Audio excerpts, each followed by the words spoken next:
иқдомҳои бунёдкорӣ бахшида ба 30 солагии истиқлоли давлатӣ ки имрӯзҳо дар ҳамаи шаҳру ноҳияҳои мамлакат идома доранд, ба беҳсозии тақвияти инфраструктурии шаҳру деҳот такони ҷиддие бахшидааст. ин раванд дар шаҳри Панҷакен низ вусъат дошта, марҳила ба марҳила татбиқи нақша чорабиниҳои бунёдкорӣ симои ин шаҳрро ба куллӣ тағйир медиҳад. бунёду навсозии иншооти таъиноти иҷтимоию хизматрасонӣ дар самти беҳсозии инфраструктури деҳот мусоидати фаъол менамояд. пас аз ифтитоҳи 405 иншооте ки бахшида ба 30 солагии истиқлоли давлатӣ дар шаҳри Панҷакен ба нақша гирифта шуда буд, имрӯзҳо дар шаҳр созандагиҳо авҷи тоза дорад ва дар зиёда аз 40 иншооти таъиноти гуногун бо ҷалби маблағҳои ҷумҳуриявӣ, вилоятӣ ва шаҳрӣ, инчунин ҷалби соҳибкорон бо фарогирифтани беш аз 300 нафар сохтмончиёни маҳаллӣ корҳо идома доранд. имрӯзҳо бо дастуру ҳидоятҳои пешрои муаззами миллат дар шаҳри деҳоти Панҷакен корҳои ободонию созандагӣ хеле хуб ба роҳ монда шудааст. аз ҷумла дар миқёси шаҳри Панҷакен атрофи бинои мақомоти иҷроии ҳокимияти давлатии шаҳри Панҷакен муҷассамаи Шоҳ Исмоили Сомонӣ, парчам ва нишони давлатӣ, ободонии атрофи худи бинои мақомот, таъмиру азнавсозии мақомоти иҷроии ҳокимияти давлатии шаҳри Панҷакен, сохтмони бинои муассисаи таҳсилоти миёнаи умумии рақами 47 шаҳр, дарвозаи ғарбии шаҳр дар ҷамоати деҳоти Сарҳад, бинои истиқоматии баландошона ва дар қабати аввали он коргоҳи дӯзандагӣ барои 60 нафар аз ҷониби соҳибкор Муродиллои Асадулло. ҳамаи бинои иншоотҳо зери назорати қатъии доимӣ амал дорад. аз ҷумла дар маркази шаҳр таҷдиди бинои мақомоти иҷроияи ҳокимияти давлатии шаҳр бо бунёди майдони парчам ва нишони давлатӣ идома дошта, масъулин талош менамоянд то иншоотро саривақт бо сифати баланд ба анҷом расонанд. майдони парчам ва нишон 5000 метри мураббаъро фаро гирифта, баландии пояи парчам 55 метр ва нишони давлатӣ бошад 24 метр мебошад. корҳои сохтмонии иншооти парчами давлатии ҷумҳурии Тоҷикистон аз моҳи июни соли 2021 бо маблағи ҳаҷномавии 1 млн 423 869 сомонӣ аз ҷониби мақомоти иҷроияи ҳокимияти давлатии шаҳри Панҷакен оғоз гардидааст. айни ҳол корҳои сохтмону васлӣ 80% ба иҷро расонида шуда, корҳои ободонӣ ва кабудизоркунӣ гирду атроф идома дорад. ман шаҳри деги соли айни ҳол дар майдони Шоҳ Исмоили Сомонӣ парчами миллат ва нишони миллат сангфаршкунӣ рӯи саҳн идома дорад. мо бинокорон ният дорем то ҷашни наврӯз бо боҳои аъло супорем. дар майдони муҷассамаи Шоҳ Исмоили Сомонӣ низ бунёди пояи он дар ҳаҷми 14 метр вусъат дошта, сохтмончиён бо истифода аз масолеҳи бо сифати сохтмонӣ корҳоро пеш мебаранд. сохтмони иншооти муҷассамаи Шоҳ Исмоили Сомонӣ дар назди бинои мақомоти иҷроияи ҳокимияти давлатии шаҳри Панҷакен ба нақша гирифта шуда, бо маблағи ҳаҷномавии 2 млн сомонӣ аз ҷониби идораи сохтмон ва меъморӣ бунёд шуда истодааст. айни замон корҳои сохтмону васлӣ 70% иҷро расида, корҳои сохтмонӣ ва ободонии кабудизоркунӣ гирду атрофи он идома дошта, дар арафи анҷомёбӣ қарор дорад. бо мақсади сарсабзу хӯрамгардонии атрофи иншооти бунёдшаванда, ниҳоли дарахтони ороишӣ ва гулҳои мавсимӣ шинонида мешаванд. фаввораҳо низ дар оянда зинатбахши ин макон хоҳанд шуд. корҳои сохтмониро дар иншооти мазкур ҷамъияти дорои масъулияти маҳдуди СУСЕ ба пеш мебарад. имтиёзҳои фароҳам гардида, дастгириҳои давлатӣ ва ҳисси баланди ватандӯстӣ соҳибкоронро барои анҷоми тадбирҳои ободонӣ ҳавасманд намудааст. ҳукумати ҷумҳурии Тоҷикистон дар самти беҳсозии вазъи иҷтимоиёт, махсусан дар деҳот, барномаҳои заруриро амалӣ менамояд. дар баробари бунёд шудани бинои иншоотҳо зиёд мешавад ҷойҳои нави корӣ ва аҳолии шаҳри деҳот бо ҷойҳои кори доимӣ таъмин мегарданд.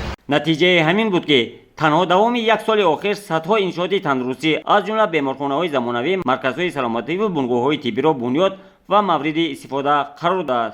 сохтмони бинои иловагии таваллудхонаи шаҳрӣ барои 80 кат воқеъ дар кӯчаи 50-солагии Тоҷикистони шаҳри Панҷакен ки дар доираи корҳои ободонӣ ба нақша гирифта шуда буд, идома дошта. иншооти мазкур аз 3 ошхона ва таххона иборат мебошад. айни замон корҳои сохтмону васлии иншоот 90% ба иҷро расонида шуда, корҳои ободонии беруна, васлидист ва таҷҳизонидани дохили бино идома дорад. баробари ба истифода додани иншооти мазкур 126 ҷойи кории нав кушода мешавад. дар баробари равона гардидани маблағҳои буҷавӣ, ҳамчунин аз ҷониби соҳибкорони маҳаллӣ ободсозии як гӯшаи кишвар ба ҳукми анъана даромадааст. бунёди меҳмонхонаи муосир аз тарафи соҳибкори ватандӯст Далер Ҳамроқулов дар хиёбони Рӯдакии шаҳри Панҷакен идома дорад. меҳмонхонаи замонавӣ иборат аз 5 ошхона ва 37 ҳуҷра барои 70 ҷой мебошад ки ҳам барои сайёҳони дохилӣ ва хориҷӣ, инчунин дар зебогардонии маркази шаҳр зарур шуморида мешавад. шаҳри Панҷакен яке аз шаҳрҳои таърихтарини 5500 сола дорад. онҷо сайёҳон хориҷӣ, дохилӣ бисёр мебоянд.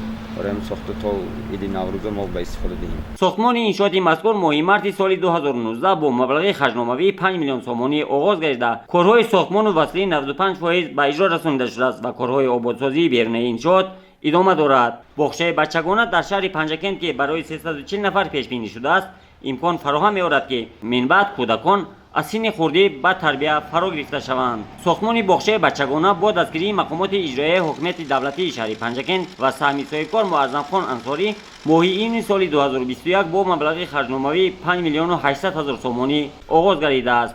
راهبریت مقامات اجرایی محلی حکومت دولتی شهر پنجکن امروزه از انشاءات و بخصوص از پزشکستان دیدن نموده انستیتوت تأسیس داده شده است و کوشش به خرج می‌دهند که همه بنای انشاءاتی که به نقشه گرفته شده است در عرفه جشن نوروز با صفت خوب به استفاده داده شده. بینای مؤسسه تحصیلات میانه عمومی رقم 47 ماه ینوری سال 2019 برکنده شده. کارهای ساختمانی آن 25 ینوری سال 2020 آغاز کرده شده است. ساختمان مؤسسه مذکور از حساب مقامات اجرایی حکومت دولتی شهر پنجکن برای 462 نفر خواننده در یک بست از جانب کارگران و متخصصان کلان سیاری مکانیک راننده شده 278 ساخته شده ایستاده است. تا امروز قریب 60% کار به اتمام رسیده است و در آسانی سیوم کارهای بتونی و خشچینی دوام داده است. ساختمان قصری ورزش در کوچه لایق شیرالی شهر پنجکن از حدود زمین‌های مؤسسه دولتی لیسه کسبی تکنیکی شهر پنجکن به نقشه گرفته شده است. قطعه زمین انتخاب شده مناسب دانسته شده، عین حال کارهای وصل و نصب زیر ساختمان با مرام جریان دارد. البته قصر ورزشی که بنیاد آن ادامه دارد دارای شرایط‌های زمانوی، شستشوی، تمرین و جای‌های نشست برای تماشابینان میباشد که با تمام طلبات‌های زمان معاصر جوابگو است. تالار ورزشی مذکور هنگامی که به استفاده داده می شود به آن مساعدت میکند که سطح سالمگردانی خوانندگان، کارمندان لیسه کسبی تکنیکی بلند برداشته شود.